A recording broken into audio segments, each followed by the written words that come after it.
नमस्कार, स्वागत है आपके मौसम साथी एग्रोमेट में। और एक लंबे अंतराल के बाद मैं लेकर हाजिर हूँ मध्य प्रदेश का दीर्घकालिक सर्दियों का मौसम पूर्वानुमान।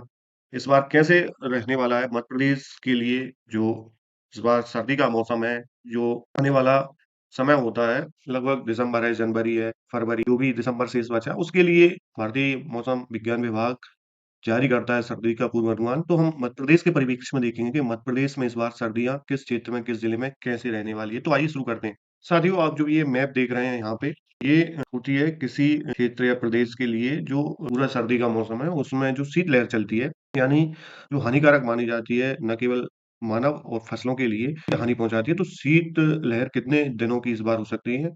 हम सामान्यतः देखें तो ये लगभग 7-8 दिन, अधिकतम 8 दिन की किसी भी क्षेत्र में मानी जाती है। लेकिन इस बार आप देख सकते हैं ये जो नीले पैचेस हैं, यहाँ पे आप देखें पूरा लगभग पूरा ग्वालियर चंबल संभाग, फिर जो इंदौर उज्जैन संभाग के ऊपरी जिले हैं वो, और सागर रीवा संभाग के लगभग वही ऊपरी जिले जो हैं, यानी मध्य उत्तर का जो पूरा भाग है, उसमें जो शीतलहर का इस बार पूर्वानुमान जारी किया गया है। ये आप देख सकते हैं यहाँ पे, ये जो 1, 2, 3, 4, 5 नीला कलर, और यहाँ पे भी इसको नीले कलर से दिखाया है। इसका मतलब ये है कि जो सामान्यतः जो 7 से 8 दिनों की जो शीतलहर होती है, वो 7 से 8 दिन तक चल सकती है, लेकिन इस बार इसमें वृद्धि हो सकती है। यानी ये 10 से 12 और लगभग 13 दिनों तक ये आगे बढ़ सकती है। तो इसमें जब 12 और 13 दिन का ये अंतराल शीतलहर में मिलेगा, वो कभी भी आ सकता है। आपका जनवरी है, फरवरी है, दिसंबर के लास्ट में। अभी तक हालाँकि देखने को नहीं मिली है, क्योंकि दिन में जो है मौसम साफ रहता है, धूप खिलती है, तो दिन में शीतलहर तो नहीं चल रही है, लेकिन रात में शीतलहर होती है, लेकिन तापमान उतने नीचे नहीं जाते हैं। सामान्य से जब का अंतर होता है, किसी जगह पे 5 डिग्री कम तापमान होता है, तो उसे शीतलहर या कोल्ड डे घोषित किया जा सकता है, या फिर उस जगह का न्यूनतम तापमान लगभग 4 डिग्री पर आ आता है, तो शीतलहर मानी जाती है। और इसमें भी जो अ, हम बात करें सीवियर कोल्ड वेव, वो लगभग 2 डिग्री सेल्सियस के तापमान पर मानी जाती है। और अब हम देखते हैं मध्य प्रदेश के मैप पर कि ये जो मैप है, ये किस प्रकार मध्य प्रदेश में सर्दियाँ इस बार रहने वाली हैं। शुरुआत करेंगे यहाँ से।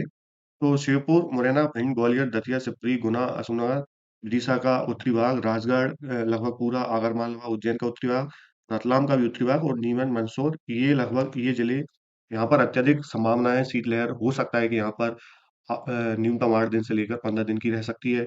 इसी प्रकार हम उत्तरी भाग में जाएँ, सागर, दमोह, कटनी, मैहर, सीधी, सिंगरौली, और मऊगंज, रीवा, सतना, पन्ना, छतरपुर, टीकमगढ़ और निवाड़ी का लगभग पूरा भाग। ये हम बात करें इस तरह से, तो इधर से जो ऊपर के ज़िले हैं, यहाँ पर शीतलहर जो है, जो समानता रहती है उससे 7-8 दिन से ज़्यादा 10-12 दिन की हो सकती है, और इसमें भी तापमान बहुत नीचे जा सकते हैं। तो आपको काउंटर मेजर यानी एहतियातन उपाय जो हैं वो करने होंगे आने वाले समय के लिए। इसके बाद हम नीचे की तरफ मध्य प्रदेश की अगर बात करूँ, तो लगभग इधर से ये जो लाइन मैंने इधर की जो नीचे के भाग है, लगभग पूरा इंदौर उज्जैन संभाग के जिलों, मालवा, निवाड़ो, झाबुआ, रतलाम, देवास, सीहोर, हरदा, खंडवा, बुरहान, बैतूल, छिंदवाड़ा, सिवनी, मंडला, डिंडोरी, अनूपपुर, शहडोल, कटनी, जबलपुर, नरसिंहपुर, रायसेन। इन क्षेत्रों में क्या शीतलहर की उतनी ज़्यादा संभावना नहीं मिलती है, क्योंकि लगभग मध्य से आप जैसे दक्षिण की तरफ बढ़ते हैं, ठंड जो है कम देखने को मिलती है। लेकिन यहाँ पर भी क्या रहेगा, इस बार जो सर्दियों का सीज़न है, लगभग सामान्य सर्दी रहेंगी, यानी जो सर्दी यहाँ पर पड़ती है, उतनी ही सर्दी रहेगी, और उससे थोड़ा हो सकता है कुछ जगह जो न्यूनतम तापमान, जैसे खंडवा, बुरहानपुर, हरदा, बैतूल, पाटना, बालाघाट, छिंदवाड़ा, सिवनी, खरगोन, बनमाली, यहाँ पर अधिकतम तापमान थोड़े से ज़्यादा रहते हैं। लेकिन इस बार यहाँ पर भी ठंड का असर लंबे समय तक और अच्छा रहने वाला है, यानी इतने जल्दी यहाँ पर तापमान जो है बढ़े हुए देखने को नहीं मिलेंगे। एक और चर्चा हम करना चाहेंगे कि इस बार जो लगातार सर्दियों का जो सतत रूप देखने को मिला है, एकरूपता देखने को मिली है, यानी इस बार की जो सर्दियाँ हैं, इसमें फ्लक्चुएशन नहीं दिख रहा है कि कुछ दिन बहुत तेज़ सर्दी पड़ी, उसके बाद जैसे ही वेस्टर्न डिस्टर्बेंस आते हैं, जो पहाड़ों पर बर्फबारी होती है, उसके बाद सर्दी बढ़ती है, और फिर जब वो निकल जाते हैं, सर्दी कम होने लगती है। इस बार ऐसा नहीं है, इस बार समान रूप से सतत सर्दी चल रही है।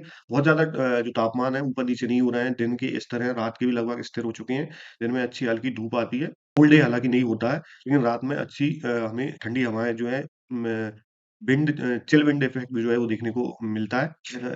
इसका ये कारण है कि ये जो ला लीना कंडीशन होती है प्रशांतीय महासागर क्षेत्र में, 3.4 जो इंडेक्स होता है, यहाँ पर आप देखें तो ये लगभग माइनस डिग्री 91 डिग्री सेल्सियस पर है, यानी ये जो ब्लू आपका जो नीले कलर का भाग दिख रहा है, और ये जो ग्राफ नीचे की तरफ आ रहा है, इसका मतलब ये है कि ला लीना कंडीशन जो है अभी समुद्र में बनी हुई है, और जब ला लीना कंडीशन होती है एक तरफ प्रशांत महासागर में, और उसी समय जब भारत में सर्दियों का सीजन होता है, तो सर्दियाँ, ऐसा अनुमान होता है कि जिस साल ला लीना कंडीशन रहेगी, तो उस साल उस वर्ष में जो है सर्दी अधिक देखने को मिलेंगी।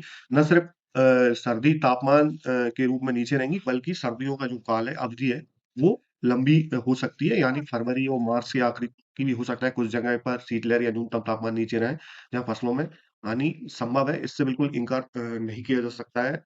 उसी समय अगर कोई अच्छा वेस्टर्न डिस्टर्बेंस आता है, तेज बर्फबारी होती है और वहां से जो बर्फीली हवाएं चलती हैं, उसके कारण बहुत ज्यादा तापमान जो है मैदानों में गिर जाते हैं। कुल मिलाकर हम मध्य प्रदेश के लिए इस बार सर्दियों की बात करें तो लगभग एक समान सर्दी पड़ रही है, बहुत ज्यादा अंतर नहीं है। ये फसलों के लिए अच्छा होता है, जब तापमान में ज्यादा उतार चढ़ाव नहीं होते हैं, तो फसलें की जो वृद्धि है, ग्रोथ अच्छी होती है, उनको अनुकूलन बहुत जल्दी आ जाता है। जब तापमान दिन और रात में ज्यादा गिरावट नहीं होती है, एक जैसी सर्दी पड़ती है, ये अच्छा माना जाता है कि जो है उत्पादन अच्छा देंगी। लेकिन जो थोड़ा-सा खतरा होता है कि जब ला नीना कंडीशन होती है, तो हो सकता है कि जनवरी या फरवरी में अगर कोई बीच में शीतलहर अवधि लंबी चली जाए, तो वहाँ पर फसलों को हानि होना भी स्वाभाविक है।